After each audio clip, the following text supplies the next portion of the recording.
ป้าตัวทีมงานหลายแท้นี่ เต็มมัดตะลูกตลาดเนาะป้าเจ้าสบายดี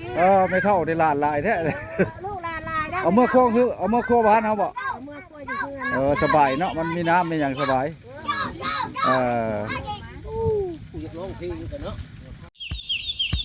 หรือว่าคั่วแล้วเนาะมาปั่นเดี๋ยวกินนะไปเบิ่งว่า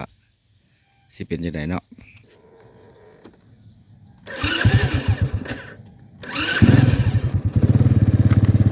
ไปเบิ่งน้ำกันว่าสิเป็นยังไง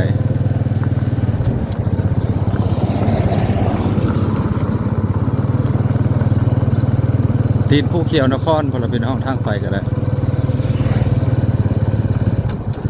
ห่างจากบ้านไปประมาณ3 ลัก4 ลักเบิ่งน้ำกันว่าสิเป็นยังไงเนาะ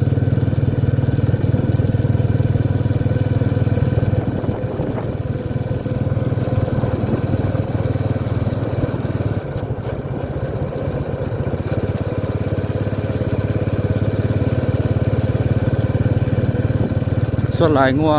ออกจากกวนช่วงนี้มันขึ้นกวนมัดปวญญาผมมีมันขึ้นตีนกวนแล้วถึกยิงเขาขมับเนาะเพิ่นว่าตายแล้วงัวนะแต่ว่าไปคั่วมานำพี่นำน้องไปเบิ่งว่าคั่วมาปั่นจะกินเนาะ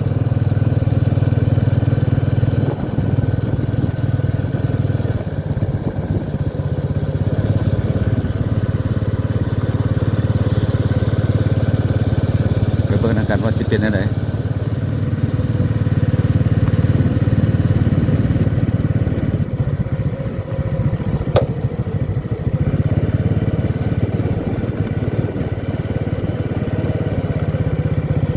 งัวเสื่องนี่ก็อึดน้ำกินเป็นไฟแห้งแรงเนาะเลี้ยวซ้ายนี่แหละเนาะ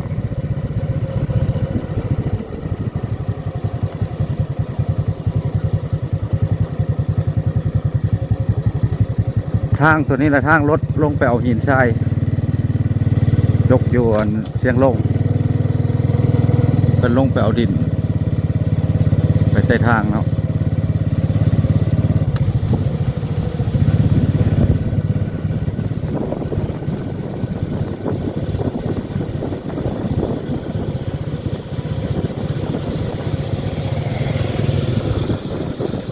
ได้เพื่อสิได้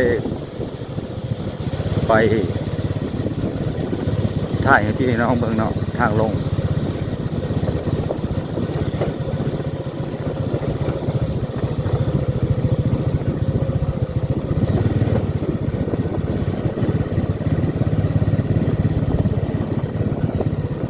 ทิมพวงงัวเข้าไปแล้ว2 คนซ้อนรถกัน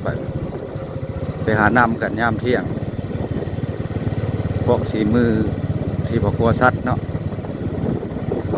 ถ้าว่ามีสัตว์ตายเนาะเพิ่นจะหาเคยพี่เคยน้องไปคั่วมาตกพุดขายหรือว่าปั่นกันกินบ้านนอกเฮาค่ะมีเคยสู้เคยมาสู้เมียถือว่าว่าเคยสู้เนาะได้ทางไปก็ได้ทางไปก็อยากยากนิดนึง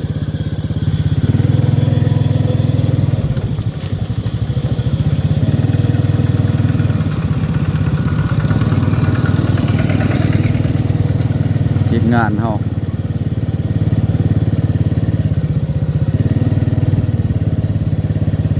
ยันหนองสะพุ่นเลย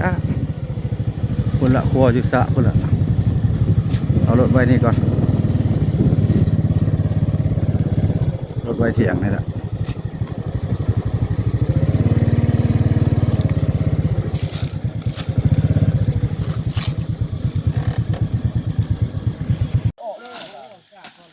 แปลงทางเสียวลงไปเผาลุ่มพุ่นพี่น้องพอยานซีนในทึกขีดินเนาะ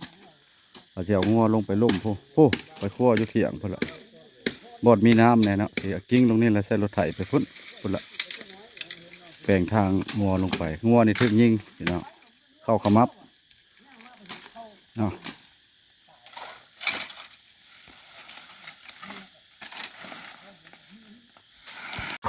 สอนเนื้อที่นี่พี่น้อง เพิ่นเอาดินไปใส่ทางเนาะบุกเบิกเป็นสระเลย ดินสวนเนาะอันนี้มันดินสวนเนาะงัวสิได้ลูกหม้อนี่แหละ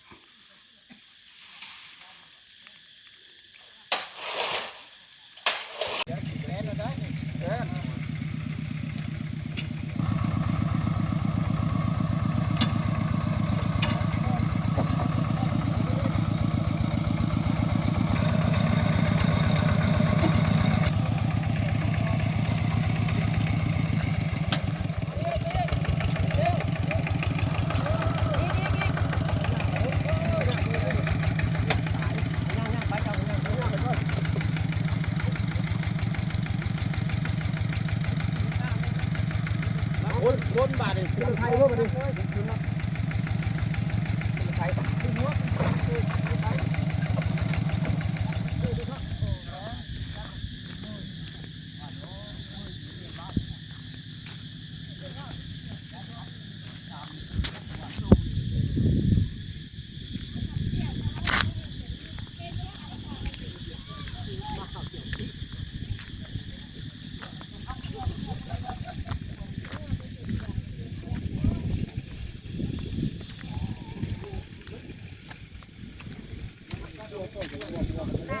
แม่เฮือนก็ได้ แว่เฮือนก็ได้ยังเอามือโค้งเฮือนก็ได้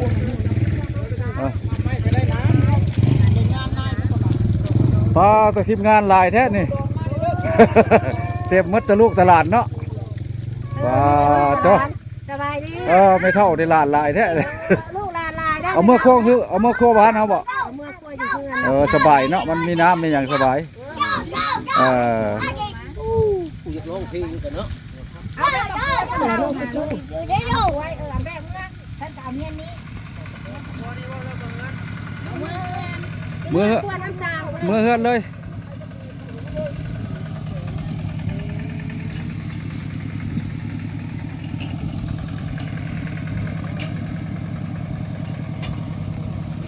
ไปเมื่อติดตามมึงอยู่เพื่อนพวกเราพี่น้องเนาะสิได้เห็นลูกปืนอย่างถึกมัน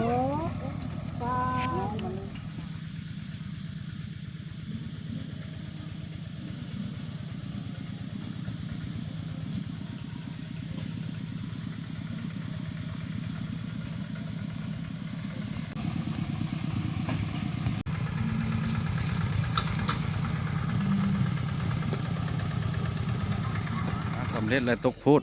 เป็นยังครัวตกพูดอยู่